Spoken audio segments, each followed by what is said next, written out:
பல பின்னடைவுகளுக்கும் சமூகம் எப்பொழுதுமே தாழ்த்தப்படுகின்ற ஒரு சமூகமாக இஸ்லாமிய சமூகம் மாறுவதற்கு பிரதானமான காரணிகளில் ஒன்றுதான் அவசர புத்தி. சுட சுட முடிவெடுப்பது, நிதானமின்மை, தூர நோக்கில்லாத தன்மை. தற்காலிகமாக பல் நிறைத்தால் ஒவ்வொரு மாதமும் சென்று நிறைக்க தேவைப்படும். பல் நிறைப்பது 2 வகை. தற்காலிகமாக பல் நிறைப்பது, நிரந்தரமாக இதற்கு பின்னால் அந்த பல் வைத்தியரை நாடாத விதத்திலே பல்லை நிறைத்து கொண்டால் கொஞ்சம் தற்காலிகத்தை விட செலவு கூட போகும் என்றால் கொஞ்சம் கொஞ்சமாக பணம் செலவழிவதை நிறுத்த முடியும். எல்லாவற்றையும் 4 சுவர்களுக்குள்ளும் கண்ணுக்கு விளங்குகின்ற வட்டாரத்துக்குள்ளும் பார்க்கின்ற ஒரு பண்பு நம்மிடம் இருக்கிறது. எதையுமே சுட சுட அந்த வந்த ஆத்திரத்திலே முடிவெடுத்து பிரிந்த எத்தனை குடும்பங்கள், எத்தனை கணவன் மனைவிமார்கள், எத்தனை மாமா மருமக்கள், எத்தனை நண்பர்கள், எத்தனை உடைந்த வியாபாரங்கள், அந்த நிதானமின்மையால் உடைக்கப்பட்ட எத்தனை பொருட்கள், இதனை சாதனங்கள்.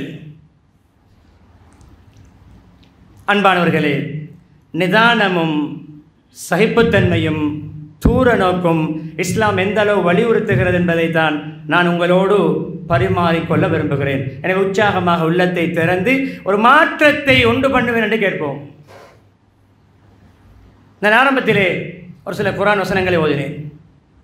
ஒரு ஆயத்திலே அல்லாஹ் சொல்கிறான், மனிதன் தனக்கு துஆ கேட்பது போன்று தனக்குத்தானே ஆத்திரத்தால், கோபத்தால், டென்ஷனால் பத்துவாவும் செய்து கொள்கிறான்.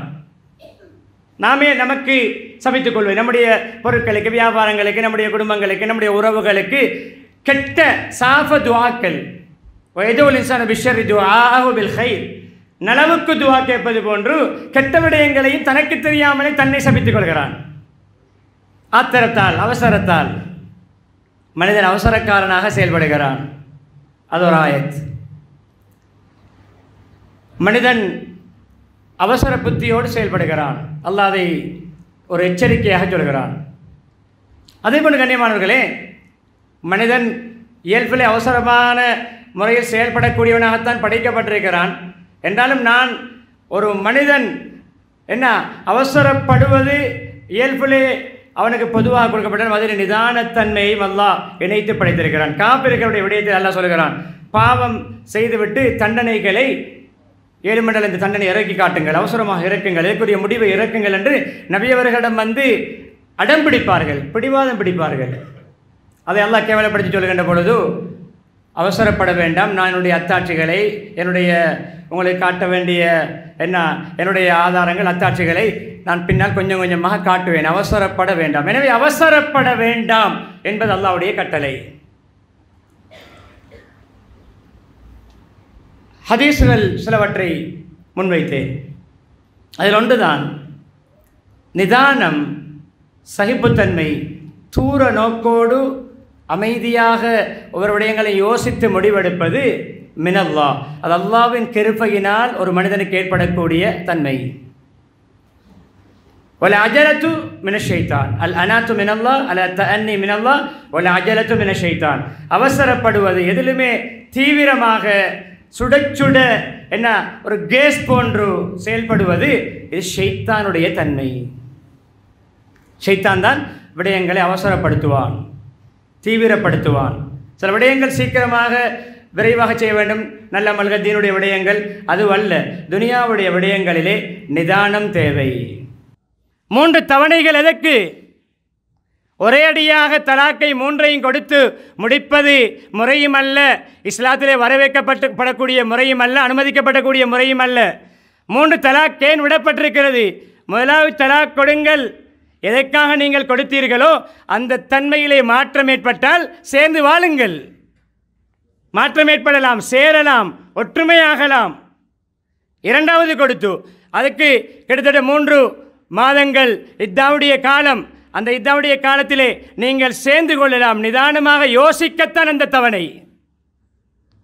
வாழ்க்கையிலே ஒரு தலாக்குடைய சட்டமே நிதானமாக கட்டங்கட்டமாக தூர நோக்கோடு தான் அமைக்கப்பட்டிருக்கிறது.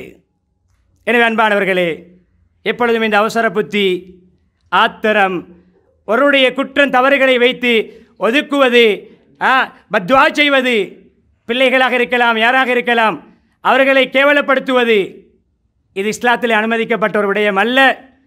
இதை அல்லாஹ் விரும்புவதும் இல்லை. ஒரு சஹாபி இருந்தார், அஷஜ் அப்துல் கைஸ். அவருடைய பேர் முந்திர் பின் ஆயித். அஷஜ் அப்துல் கைஸ் என்பது அவருடைய சிறப்பு பெயர். அவருக்கு நபியர் ஒரு தடவை சொன்னார்கள், உங்களிடம் 2 தன்மைகள் இருக்கின்றன, 2 குட் ஹேபிட்ஸ், 2 மெனஸ் இருக்கிறது. அந்த 2 தன்மைகளையும் அல்லாஹ் விரும்புகிறான். ஒன்று அல் ஹில்ம், சகிப்புத்தன்மை, வல் அனாத், இன்னும் ஒன்று நிதானம். அன்பானவர்களே, சகிப்புத்தன்மையும் நிதானமும் அந்த சஹாபியிடம் இருந்ததை நபி அவர்கள் பாராட்டி புகழ்ந்து அதை மக்களுக்கு மத்தியிலே அறிமுகப்படுத்தினார்கள். எனவே எல்லா விடயங்களிலும் நிதானத்தையும் அமைதியையும் தூர நோக்கோடு அவசரப்படுவதனுடைய விளைவென்ன, நேரம் கொடுத்து நிதானமாக, அதற்குத்தான் மஷூரா தரப்பட்டிருக்கிறது, அதற்குத்தான் இஸ்திகாரா தரப்பட்டிருக்கிறது. எந்த விடயத்தை செய்வதாக இருந்தாலும் மஷூரா செய்து கொள்வது. நபியவர்கள் வஹி இறங்குகின்ற, குர்ஆன் ஆயத்துகள் இறங்கி வழிகாட்டப்படுகின்ற நபி ஸல்லல்லாஹு அலைஹி வஸல்லம் கூட சஹாபாக்களோடு மஷூரா பண்ணினார்கள். ஏன்? அவசரப்பட்டு தனி முடிவு, தனியான ஒரு எப்பொழுதுமே ஒன்மேன் ஷோவாக செயல்படுவதில் ஹைர் இல்லை. நான் நபியாக இருந்தாலும் நபிகள் அதை உணர்ந்து நடந்தார்கள். ஹந்தக்குடைய நிகழ்விலே, ஹந்தக் என்ற பெயர் ஏன் வந்தது? அந்த போரிலே சல்மான் அல் ஃபாரிஸ் ரலியல்லாஹு அன்ஹு, அவர் ஈரான் நாட்டைச் சேர்ந்தவர், பாரசீகத்தைச் சேர்ந்தவர். அவருடைய ஒரு மஷூரா தான், யார சொல்லலாம், பெரிய கிடங்குகள், குழிகள் தோண்டுவோம், அவருடைய குதிரைகளோ எதிரிகளுடைய வாகனங்களோ எதிரிகளோ நம்மை தாண்டி வந்து நமக்கு எதிராக எதுவும் செய்ய முடியாது, சுற்றி வர பெரிய கிடங்கு குழிகள் தோண்டுவோம். குழிக்கு பேர் தான் அரபியிலே ஹந்தக் என்று சொல்வது. யாருடைய மஷூரா? சல்மான் ஃபாரிசி ரலியல்லாஹுடைய மஷூரா. அன்பானவர்களே, நபியவர்களுக்கு வஹி இறங்குகின்ற காலத்திலே மஷூரா செய்திருக்காக தெரியுமா? அமைதியாக சிந்தித்து யோசித்து தூர நோக்கோடு ஒரு முடிவை எடுப்பதற்கு. அது வெற்றியாக முடிந்தது. எதிலும் நிதானம். ஹுதைபியாவிலே இறுதியாக நான் சொல்லி முடிக்கின்ற நிகழ்வு, ஹுதைபியாவிலே போர்டர் மக்காவுக்கு வந்தும் விசா அனுமதி கிடைக்கவில்லை. ஏன்? சொந்த ஊர் தாயகம்.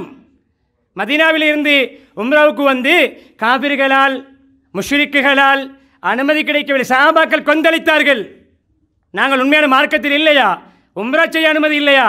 விடமாட்டோம் என்று ஆத்திரப்பட்டார்கள். கண்ணியமான மிகவும் சஹாபாக்கள் அந்த இடத்தில் ஆத்திரப்பட்ட பொழுது நபி ஸல்லல்லாஹு அலைஹி வஸல்லம் அவர்களுக்கு ஒரு வகையான கவலை. என்ன செய்வது? சொல்லி பார்த்தார்கள், பொறுமையாக இருப்போம், சகிப்புத்தன்மையோடு இருப்போம், விட்டு கொடுப்போம், அல்லாஹ் வெற்றியை தருவான். கண்ணியமானோடு அங்குமிங்கும் நபியோ நடமாறிக்கொண்டிருக்காங்க. என்ன செய்வது? சஹாபாக்கள் ஆத்திரப்பட, எங்களுடைய ஊருக்கு வந்து அல்லாஹ்வுடைய காபாவை எங்களுக்கு தவாஃப் செய்ய முடியாதா? அப்பொழுது கண்ணியமானவர்களே, யாரோடு மஷூரா பண்ணினார்கள்? முடிவு யாருடைய மஷூரா படி? மனைவி உம்மு ஸலமா ரலியல்லாஹு அன்ஹா சொன்னார், நான் ஒரு மஷூரா சொல்லவா, இந்த பிரச்சனைகளை சால்வ் ஆகும், சஹாபாக்குடைய இந்த ஆத்திரம் இல்லாமலாகும். என்ன இப்போ செய்ய வேண்டிய வேலை? முடியை வலிக்க வேண்டும், இஹ்ராமை சேஞ்ச் பண்ண வேண்டும், வேறொரு காலத்திலே உம்ரா செய்ய வேண்டும். உம்ரத்துல் கதா என்று நடந்தது.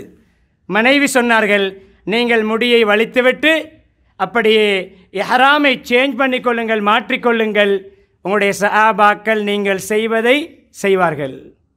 நபி அவர்கள் ஸல்லல்லாஹு அலைஹி வஸல்லம் முடியை வலித்தார்கள், இஹ்ராமை கலைந்து கொண்டார்கள், வேறு ஆடை நார்மல் ட்ரெஸ்ஸை உடுத்து கொண்டார்கள். வெளியே வந்து சஹாபாக்கள் அதை பார்த்து எல்லோரும் கண்ணியமாலே முடியை சிரைத்து வலித்து ஆடையை மாற்றி திரும்பிச் சென்றார்கள். இந்த கட்டத்தில்